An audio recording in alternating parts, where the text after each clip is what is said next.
अवतार मेहर बाबा की जय। जय मेहर बाबा। मैं विजय वागरे मेहरधाम यूट्यूब चैनल ट्रस्ट की तरफ से आप सभी का स्वागत करता हूँ। हम कल मेहरास्थाना में आए थे और अभी मेहरास्थाना में जो केशवराम जी निगम इनके समाधि के पास आए हुए हैं और इसके बारे में पूरी जो इन्फॉर्मेशन है, जो हमारे पीसी अंकल है, निगम अंकल, ये सब इसके बारे में बताएंगे। अवतार मेहर बाबा की जय।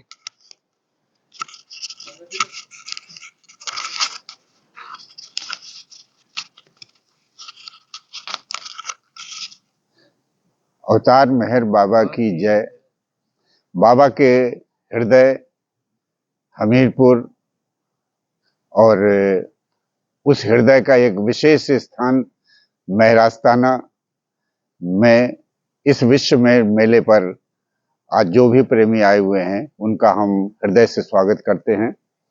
और इस स्थान पर जो बाबा को लेकर के आए केशव नारायण निगम, जिन्होंने मेहर चालीसा लिखा, और उनके छोटे भाई मुकुंद लाल निगम, जिनको बाबा ने इसी मेहरास्थाना में जीवन दान दिया, उनके संबंध की कुछ जानकारी आपको हम दे रहे हैं। तो वो पहले हम ले रहे हैं मुकुंद लाल जी की।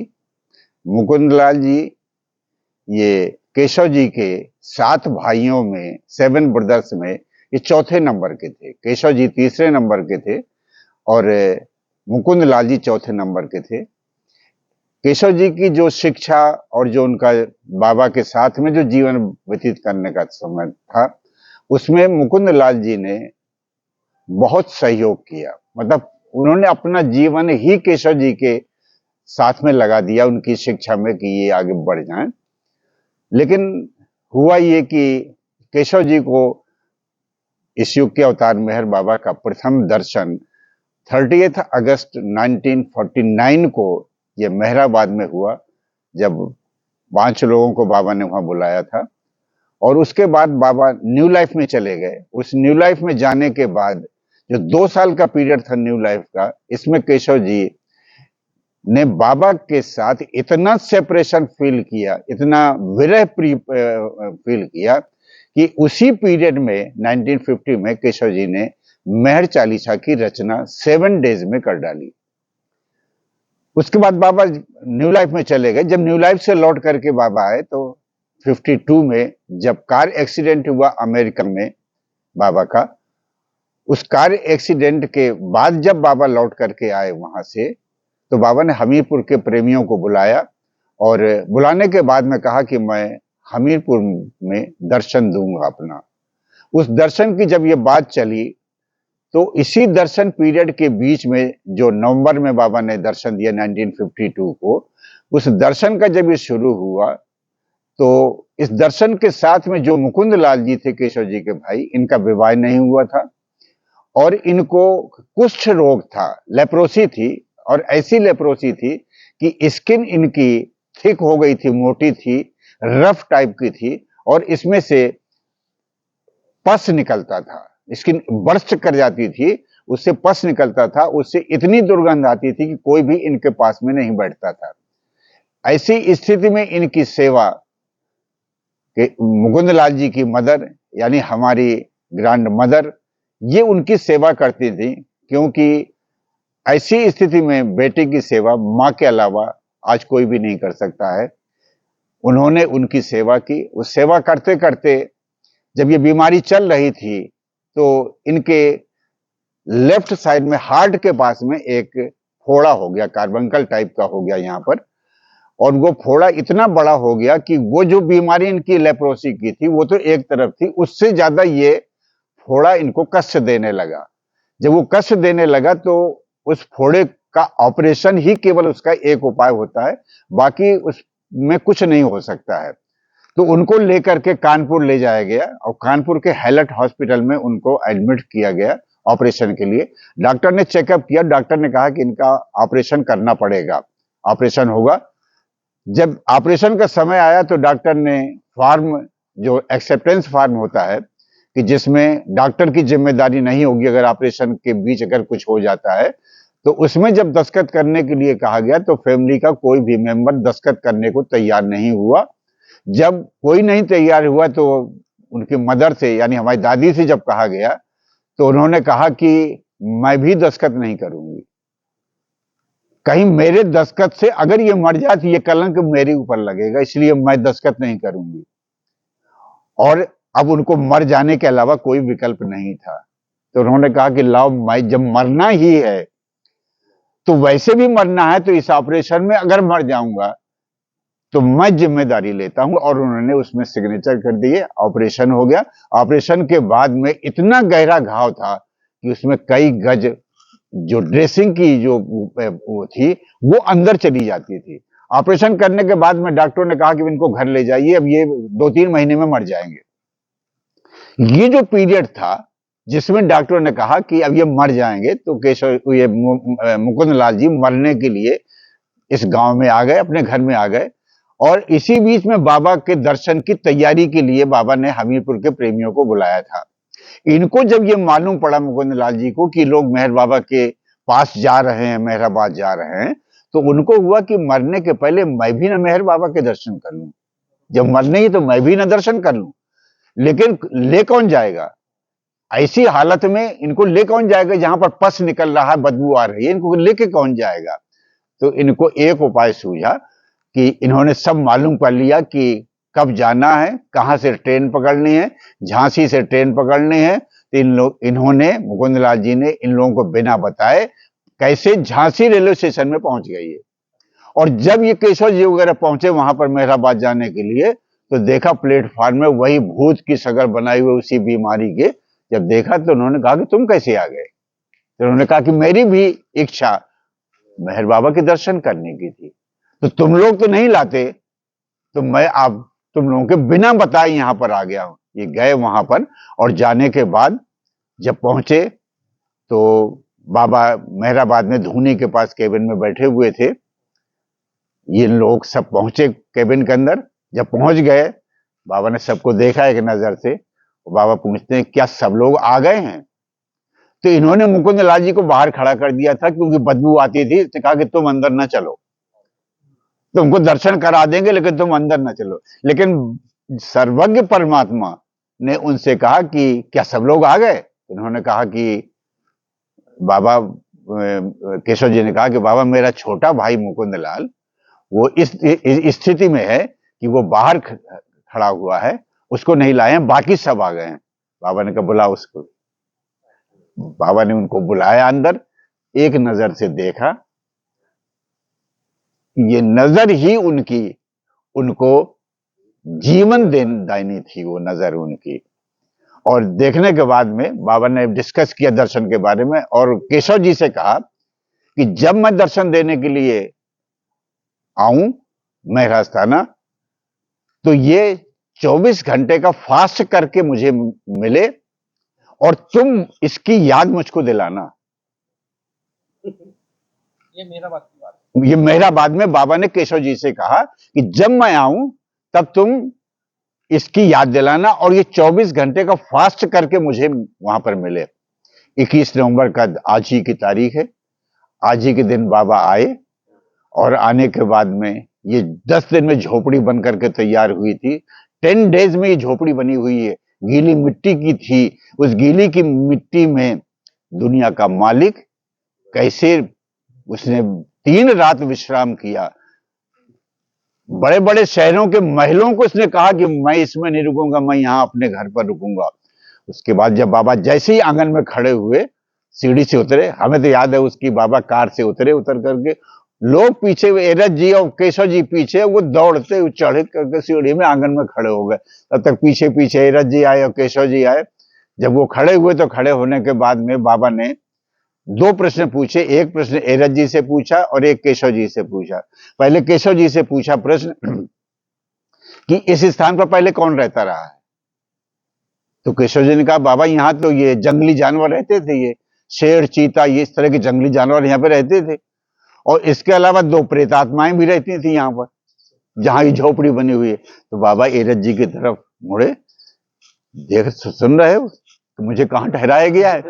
जंगली जानवर और प्रेत आत्माएं, ये सिर्फ दुनिया के बताने के लिए था, उनका मैनिफेस्टेशन था। फिर उसके बाद में केशव जी से पूछते, वो फिर एरज जी से पूछते, ये केशव जी से पूछा, अब एरज जी से पूछते हैं और पूछते हैं कि ये स्थान तुम्हें कैसा लगा। ये प्रश्न ऐसा जिसको हम जब इतिहास बताते हैं तो ये हर प्रेमी के लिए हम देते हैं कि बाबा आपसे पूछ रहे हैं इस स्थान पर आकर के कि ये स्थान कैसा लगा, आप क्या बताएंगे, ये आप जानो और बाबा जाने। लेकिन उस प्रश्न को हमने आपके कान में डाल दिया कि आप क्या बताएंगे कि ये स्थान कैसा लगा, लेकिन उसका उत्तर लगभग सभी का वही होगा, बहुत अच्छा। लेकिन बाबा को इससे संतोष नहीं हुआ ईरज जी के। उनका बुलाओ, मेरी मंडली को बुलाओ। मंडली थोड़ी दूर पर थी, वहां पर बस से अपना सामान सब उतार रहे थे, कोई ऊपर चढ़ा था, कोई नीचे चढ़ा था। एक व्यक्ति दौड़ता हुआ कि बाबा तुरंत बुला रहे हैं सबको। तो जैसे ही ये हुआ वैसे ये लोग कूदते हुए सामान को फेंका। ये बाबा की ओबीडियंस है। जो जिस हालत में था वो दौड़ता हुआ आया। आने के बाद में बाबा ने अपने मंडली के हर जन से पूछा कि ये स्थान तुम्हें कैसा लगा।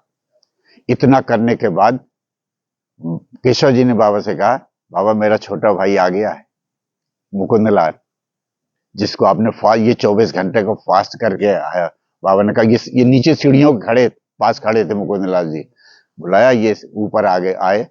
आने के बाद में बाबा ने देखा और देखने के बाद बाबा ने उनको सीधे एक सेब का फल दिया है, एप्पल, एक सेब का फल दिया और कहा कि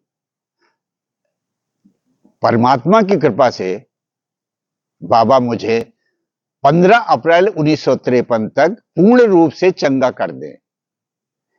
ये कहने के लिए बाबा ने कहा कि ये नीचे जाओ और जाकर के इस सेब के फल को खाओ और ये कहकर के खाना कि 15 अप्रैल 1953 तक मुझे पूरी तरह से चंगा कर दें। उन्होंने सेब खाया। सेब खाने के बाद में बाबा 21, 22, 23, जब 24 नवंबर को बाबा यहां से जाने लगे तो केशव जी को बुलाया, मुकुंदलाल जी को भी बुलाया और बुलाने के बाद में बाबा ने इस महरास्ताना के लिए जो कहा, एक तो बाबा ने कहा कि मेंटेन इट, यानी इसको कायम रखना। जैसा मैं छोड़ के जा रहा हूं, शायद इसका अर्थ, क्योंकि मेंटेन इट का हर कोई अपना अर्थ लगाएगा, लेकिन जैसा हम लगा रहे हैं कि इसको कायम, जैसा है मैं छोड़ा, इसको नेचुरल जैसे मैं छोड़ के जा रहा हूं, इसको बनाए रखना। इस झोपड़ी का स्वरूप न बदलना, जैसी है इसको वैसा ही रखना। और तीसरी चीज बाबा ने कही कि इस स्थान पर, इस झोपड़ी के अंदर मेरी कोई मूर्ति न लगाना। ये बाबा का स्पष्ट था। उसके बाद से कभी भी कोई भी मूर्ति के बारे में नहीं कहता है। और मुकुंदलाल जी से कहा कि अब तू यहीं पर रहना, इसी झोपड़ी के आगे जो ये है, और रह करके यहां झाड़ू लगाया करना। अपने घर की सफाई करने की जिम्मेदारी बाबा ने इनको दी। उसके बाद में ये गांव में हम परिवार था तो वहां पर जाते थे, वहां पर खाना खाते थे, खाना खा करके फिर दिन भर और रात में अकेले सोते थे ऐसे जंगली स्थान में जहां, मतलब ये जंगली जानवर थे, इनको किसी भी तरह का डर नहीं लगता था। ये इनका बाबा के जाने के बाद ये 14 अप्रैल 1953 तक ये चला।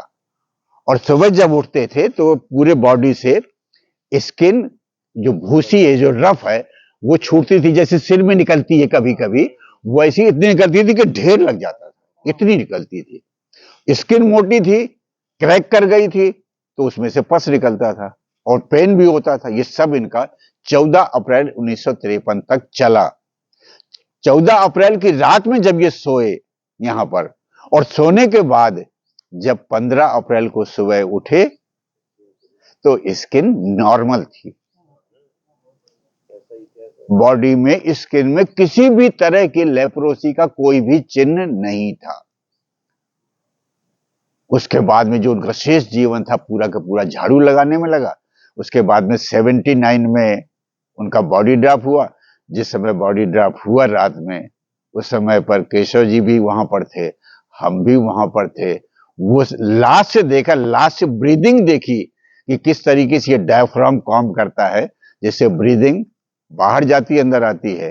लास्ट ब्रीदिंग को देखा कि इनकी लास्ट ब्रीदिंग के बाद में जैसे डायफ्राम रुका, सांस गई, उसके बाद में दूसरे दिन फिर केशव जी ने इस समाधि को यहाँ पर उनकी ये गाइडलाइन में ये समाधि को अपने समय बना गए थे।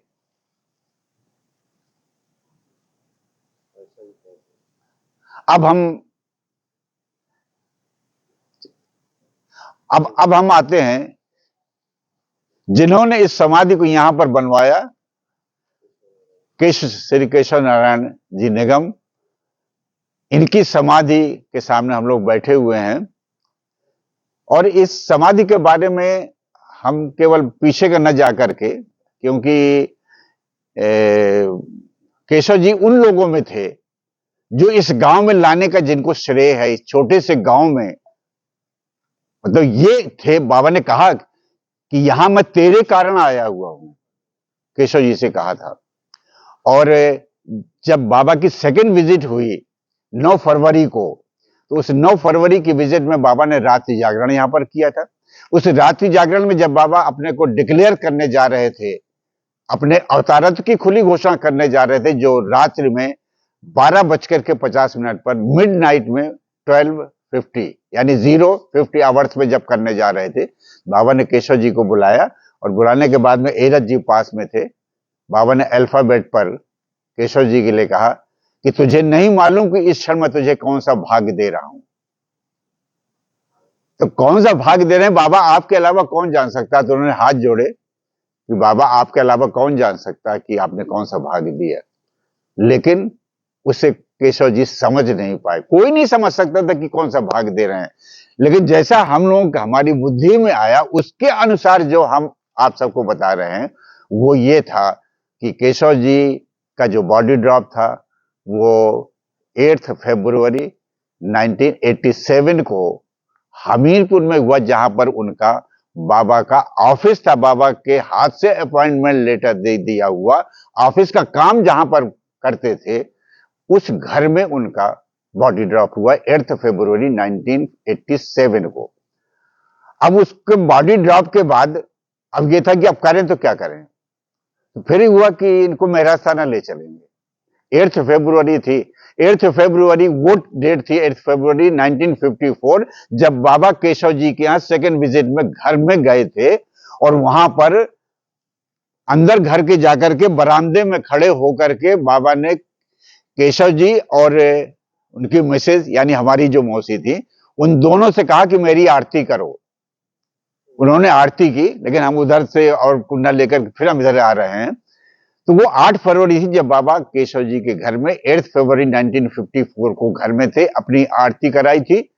और यही 8 फरवरी थी जब उसी घर में केशव जी का बॉडी ड्रॉप होता है। दूसरे दिन हम इनकी बॉडी को लेकर के एक स्पेशल बस में आए थे, इनकी बॉडी को लेकर के, यानी डेड बॉडी को गवर्नमेंट रोडवेज की बस में, जो बिल्कुल न्यू थी, जिनकी सीटों पर पॉलीथीन भी नहीं हटी थी, उस बस में केशव जी को डेड बॉडी कैसे लाए थे। अगर समय मिलेगा तो फिर लेंगे, क्योंकि वो समय पर ज्यादा लेगा।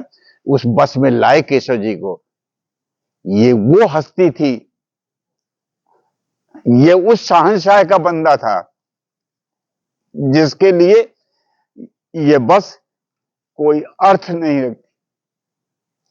हम उनकी बॉडी को 9 फरवरी को लेकर के आए,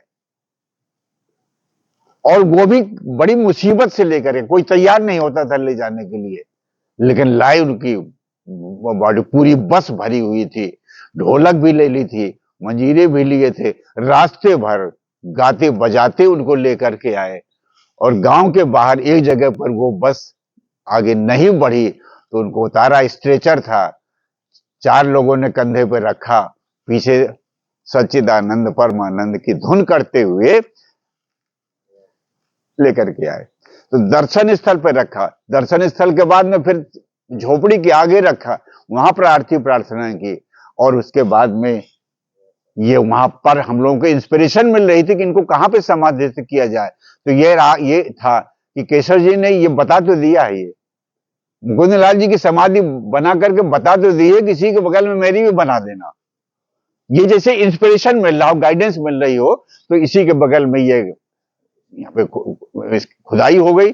जब आए तब तक वो पूरी तैयार थी। तैयार होने के बाद में मेहरास्थाना के बाद में जब इनको समाधिस्थ किया गया, ये वही समय था जब 9 फरवरी 1954 को बाबा महरास्ताना में आए थे।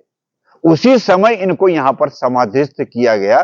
तब हमें लगा शायद कि बाबा ने जो कहा था कि तुझे नहीं मालूम कि इस क्षण तुझे कौन सा भाग मिल रहा है, तो ये 9 फरवरी को बाबा आए और 9 फरवरी को महरास्थाना में बाबा ने रात्रि जागरण किया।